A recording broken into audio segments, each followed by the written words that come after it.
Welcome back, ladies, gentlemen, and all else, to this year's Halloween special, the 11th year in a row. You didn't think I was gonna leave you hanging this year, huh? The tradition lives on. Even if my life is busier these days, I can't miss out on these Halloween videos. Last year, we took a look at 13 classic creepypastas, some of the best and most memorable in the genre, and for this year, I've decided to do something similar by gathering 6 stories that you may or may not remember from long ago. If you do, this might be very nostalgic for you, and if you don't recognize them, then hey, enjoy the ride. Thank you again for the support, guys. Here's to another Halloween night with some frightening tales from the internet. Let's all celebrate this chilling night together as we go through 6 classic creepypastas. Sit back and enjoy.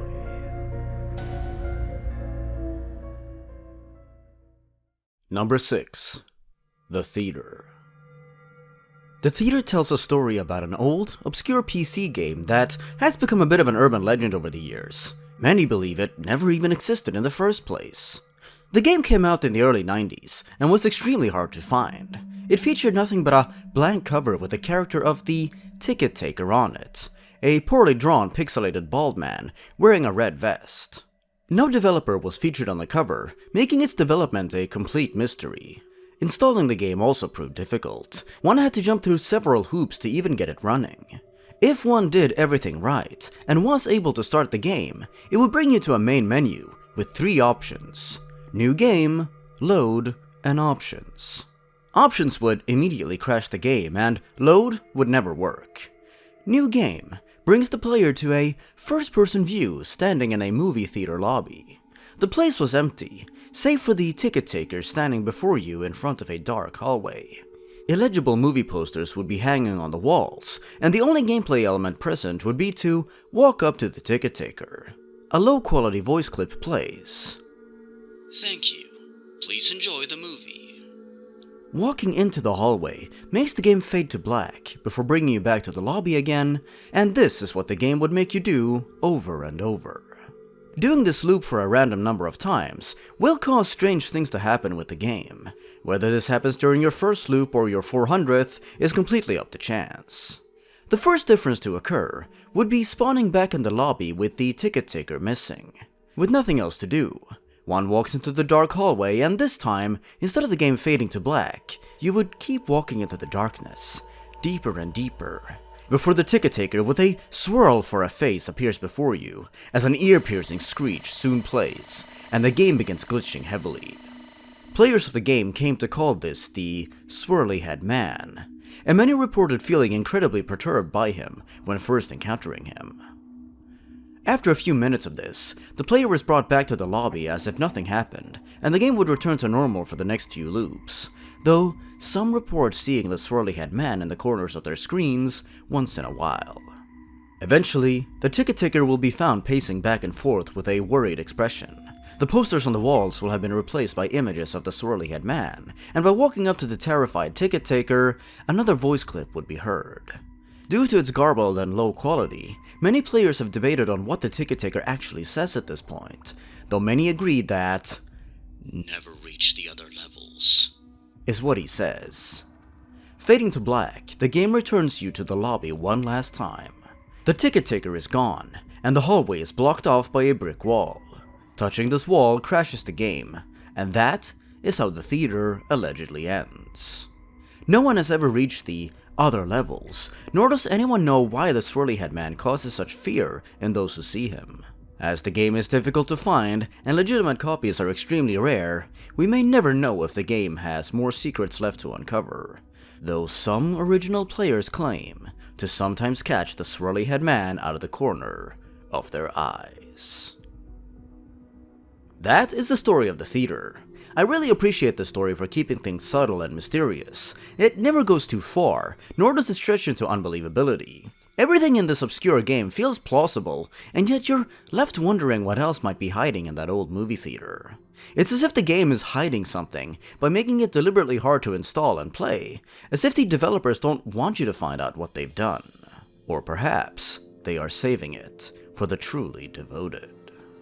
This is a classic creepypasta, as it very much captures the excitement of finding an old, obscure game that has an aura of suspense and mystery to it. It is as if you're discovering something forgotten, something lost to time. That is why the theater still very much holds up to this day. It's even had several fan recreations over the years, which are really impressive and perfectly translate the story into playable form. Inspiring stuff. Number 5. Anora Petrova by One Page Wonder. Anora Petrova is a story written in the style of an email from the author to their former friend Bree, who they haven't spoken to since their ice skating sectionals. The author knows Bree hates them now, yet is begging for help, as they believe they are in trouble, and needs their former best friend to read their email and understand. What happened to Bree wasn't the author's fault, they claim. The night before the Crystal Classic competition, the author was having trouble sleeping and decided to Google their own name. They never should have done such a thing. They found a Wikipedia page about themselves, detailing basic facts about skating and their city, and it also stated that they won that year's Crystal Classic, the competition that was happening the next day. Lo and behold, they did go on to win that competition the next day. Every time the author checked their Wikipedia page from then on, it would predict exactly where they would place in every competition before it happened. Coming up on the most important championship of their career so far and suffering from the pressure, the author went on their Wikipedia page in an attempt to change it to say that they were the winner, as Bree, their friend, was everyone's favorite to win. After updating the page, it changed again, and all it said was, "Anora Petrova is a selfish little bitch who is going to get what she deserves." At the competition, Anora watched Bree's routine as suddenly her blade snapped. It flew up and sliced Anora's forehead, blood covering her face. The accident was blamed on Anora, as she had had Bree's skates in her possession beforehand, but she assures Bree in the email that she would never do anything to hurt her friend. Anora was subsequently banned from further competitions. She got what she deserved according to everyone she spoke to. No one wanted to hear her side of the story. No one would talk to her. No one would give her attention. All the while, her Wikipedia page would keep changing, saying horrible things about her and causing her further stress. It all came to a head one Friday night when the page displayed nothing but the message, "Anora Petrova is a pathetic little orphan." She tried calling her parents over and over, but only heard maniacal laughter from the other end of the phone. After the accident, the police gave Anora her parents' phones to her. There were no records of any calls having been made to them. Anora became angry and depressed, and shut everyone out for years, even Bree, when she tried reaching out. Once she turned 18 and received her settlement money, she traveled to Switzerland to start a new life. Her skating career received a second breath, and everything was turning right again. That is when Anora did something she shouldn't have. The night before her audition for the ice circus, out of old habits, she decided to visit her Wikipedia page once more to see if she would get the job. All it said was, "Anora Petrova died friendless and alone," with the day's date listed as the date of her death. Attached to her email to Bree was this screenshot of her Wikipedia page. Anora has no clue what to do next. She has no one to talk to. She is completely alone. All she can do is wait for midnight in her room and keep on refreshing her page. She is terrified of what might happen next. Not only is this story chilling on its own with its implications, the image attached is really what makes it so memorable. I really like the unique setting of this story, focusing on ice skating and the drive and ambition of the main character, and how her insecurities and will to be the best is what ultimately causes her downfall. Something as simple as Googling your own name, something I think all of us have done at least once in our lives, is turned into something terrifying in this excellent piece of short horror writing. It almost feels like an allegory for addiction or doing things that you know are bad for you, but you just can't stop. Your curiosity gets the better of you. Anora Petrova perfectly adapts to its medium of internet horror story by using, well, the internet as a tool to frighten. Therefore, it is a very memorable and effective story, and one of my personal favorites. Number 4. Username 666 by Nana825763. This is one I'm sure most of you have already heard of, but if by any chance you haven't, this is Username 666, one of the most frightening YouTube videos I ever watched as a kid, and an extremely well put together piece of internet horror. In 2008, a video was uploaded on Japanese YouTube channel Nana825763. The video showcased what allegedly happens when one attempts to change the URL of YouTube to the channel 666, and then refreshing the page multiple times. At first, nothing seems out of the ordinary, but the more you refresh, the more the page becomes corrupted, withered and ghastly, until finally, you're allowed entry to this mysterious channel. Hellish videos are present on the channel, ones that display abstract and ghoulish imagery, and once you click on one too many videos, you're locked in and can never leave the page. Any attempt at leaving or shutting down your computer will prove futile. All you can do is await your fate. This video has made the rounds on the internet for well over 15 years, and for good reason. It has a perfect sense of build-up, amazing sound design, and imagery that burns itself into your mind after you see it. The use of garish red colors and twitchy, uncomfortable video content works incredibly well at unsettling the viewer. It confuses your brain and makes you wonder what the hell you're even seeing. It is a very nostalgic video for me personally. I vividly remember my first experience watching the video on my iPhone 4 when I was around 13 years old. I threw my phone across the room once the first video started playing. I was that scared. I then had to show my friends in class the video a few days later, and even then I couldn't finish it. I know I can't be the only one who also attempted to visit this channel back in the day. You always wondered if it truly was possible to refresh the page enough times for it to become corrupted. It added a level of suspense and made YouTube, a place meant for fun and entertainment, a place of sheer terror. Nana is truly a master of YouTube horror, who has created some incredible videos over the years, such as their house walkthrough, which I highly recommend you watch if you want nightmares for the foreseeable future. Username 666 is without a doubt their most well-known video, and one that the internet won't soon forget. It is a creepypasta video that has scared millions of people across the world by tapping into the fears of turning something ordinary into something frightening, and therefore I'm including it on this list. Number 3. Mr. Widemouth by Perfect Circle 35. Mr. Widemouth is a story that has left an impression on me ever since I first read it as a teenager. I just love how gothic and unsettling it is. It truly feels like a campfire story a friend would tell you late at night. I love the perspective the author writes the story from. You can tell that something is wrong and that the pin is about to drop at any moment, and so you're left in suspense wondering when and if it may happen. But I'm getting ahead of myself. Let's talk about the story, which recounts a peculiar childhood memory of the author from around the time when his family would move from place to place. This specific memory comes from when they lived in a house in New Vineyard, Maine, with his parents one fateful spring. A day after their 5th birthday, the author came down with an illness and had to remain bedridden for a few weeks while recovering, having nothing to do but rest and read whichever books his mother brought him. He doesn't quite remember how he met Mr. Widemouth. It may have happened around a week into his recovery period. The little creature told the author to call him Mr. Widemouth, as his mouth appeared huge. In fact, his whole head appeared bigger in comparison to his body. The author likened his appearance to that of a toy Furby, something which Mr. Widemouth assured him was nothing compared to having a real friend. Every time the author's mother came into the room, the creature would hide, as he explained that he feared they might not get to play anymore. The first few days he would simply observe the author's books, until one morning, where he greeted the author with a big smile, claiming he had a new game they could play.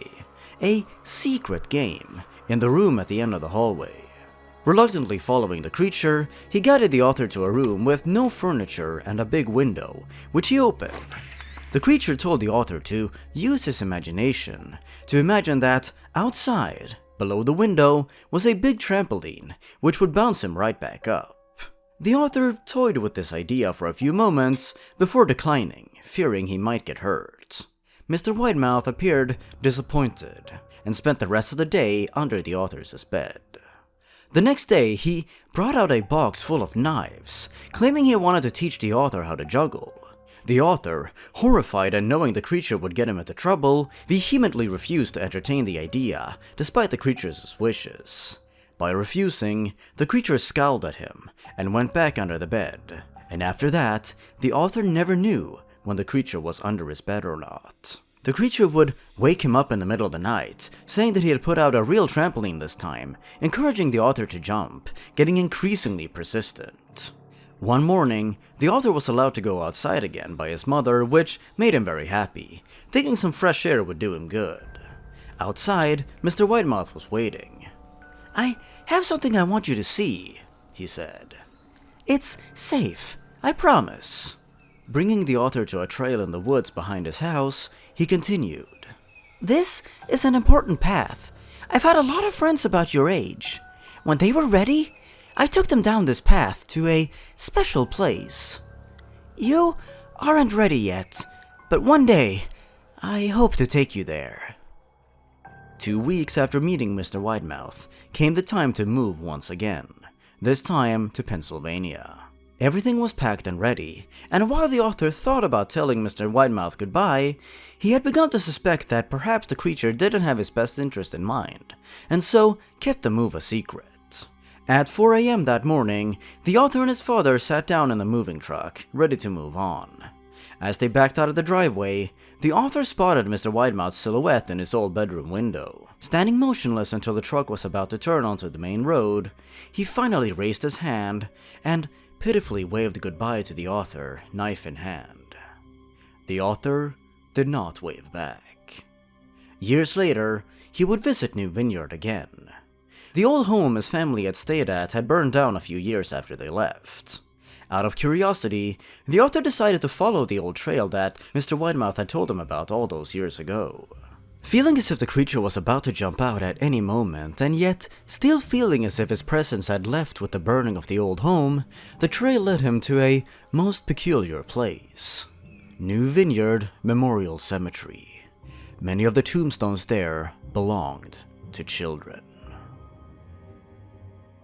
The way this story ends just ties everything up perfectly, spelling out what you may have wondered was going on previously. It really puts you in the shoes of the author, understanding how he felt as a 5-year-old being cooped up at home and feeling desperate to have something exciting to do, which is what the creature of Mr. Widemouth preys on. He wants to take the author's life, but can't do it straight away. He wants to make a game out of it. Somehow, he seems to be tied to this strange house in the countryside of Maine. The fact that the house soon burned down has haunting implications as well, but perhaps he burned with it. Or perhaps he simply moved on to torment children elsewhere. Perhaps he targeted children that were already sick, and that's how he was able to manipulate them. The story really makes you think and raises some interesting questions. The mystery this story ponders is just fantastic, and leaves the perfect amount up to the imagination. I have always really liked this story, and I'm happy to be talking about it today again. It is a real classic of the genre, and one of its best. An amazing piece of short horror fiction.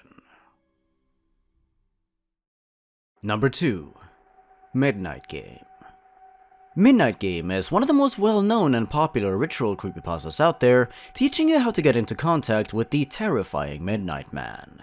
This ritual is described as having been enacted as punishment for lawbreakers of an old pagan society. There is a risk of death involved with the game, and therefore it is not recommended for anyone who is not mentally ready for what it might entail. As one might expect, the game only works at midnight. By placing out a candle and lighting it in pure darkness alongside writing your full name on a piece of paper with a drop of your own blood on it, the game can begin. Knock on the nearest door 22 times, with the last knock occurring exactly as the time turns to midnight. Open the door, blow out the candle, and close the door again. The Midnight Man has been granted access to your home. You must then light the candle once more. From midnight until 3:33 a.m., you must wander your home in complete darkness, the candle being your only source of light as the Midnight Man attempts to find you. If your light were to go out, the Midnight Man is close, and you must relight the candle within 10 seconds or spread a circle of salt around you. If you fail at both of these tasks, the Midnight Man will create a vision of your greatest fear, petrify you, and rip out your organs one at a time. If you create the circle of salt, stay there until 3:33 AM. If you relight your candle, the game continues. Survive until 3:33 AM without the Midnight Man attacking you or becoming trapped inside the circle, and you win. Once 3:33 AM arrives, you are safe. If you feel the temperature dropping, or you spot a pure black, human-like figure in the darkness, perhaps even hearing soft whispering coming from somewhere in the house, the Midnight Man is near, and you would do well to leave the area to avoid meeting a gruesome fate. Provoking the Midnight Man is not advised, and even after you win, he will always be watching you. That is the Midnight Game. Quite the frightening concept, isn't it? What I think really works about this story and potential ritual is that it's something that anyone can do. It doesn't require copious amounts of setup or sacrifice. All you need is a paper, a drop of your own blood, and a candle. I also really like that we get a vague historical context for the practice, that it used to be a form of punishment. The Midnight Man is only alluded to, never outright described, which makes him a mysterious and intimidating force to be reckoned with. It is a game you win very little by doing. It's all there simply for those who wish to tempt fate and live dangerously. This short ritual description would go on to inspire plenty of creators to try it for themselves, and there was even quite a popular indie horror game based on it as well that was played by people such as Markiplier and John Wolfe. It is a very approachable and yet frightening ritual, and I see why it was so popular. One of the most popular in the subgenre of ritual creepypastas. With very little, this story does a lot, and therefore it is a classic in the genre. Don't try this at home. Number 1. White with Red. This one is quite short. It might take you around a minute or two to read, but what it does in its short length is nothing short of extraordinary. White with Red is a perfect campfire story, and one that leaves a chilling impression on you. It tells the story of a man checking into a hotel. The woman at the desk, while checking in, told him that on the way to his room, there was an unmarked door in the hotel leading to a storeroom, which was completely out of bounds for anyone. The man agreed not to check it out, and therefore went straight to his room the first night. The second night, however, his curiosity got the better of him. Walking up to the door and trying the handle, it was predictably locked. The man bent down to look through the wide keyhole of the door and was met with a wave of cold air. Inside was a regular hotel bedroom, not a storeroom as he had initially thought. In the corner of the room was a woman with incredibly pale skin, leaning her head against the wall and facing away from the door. Who could this strange woman be, the man thought.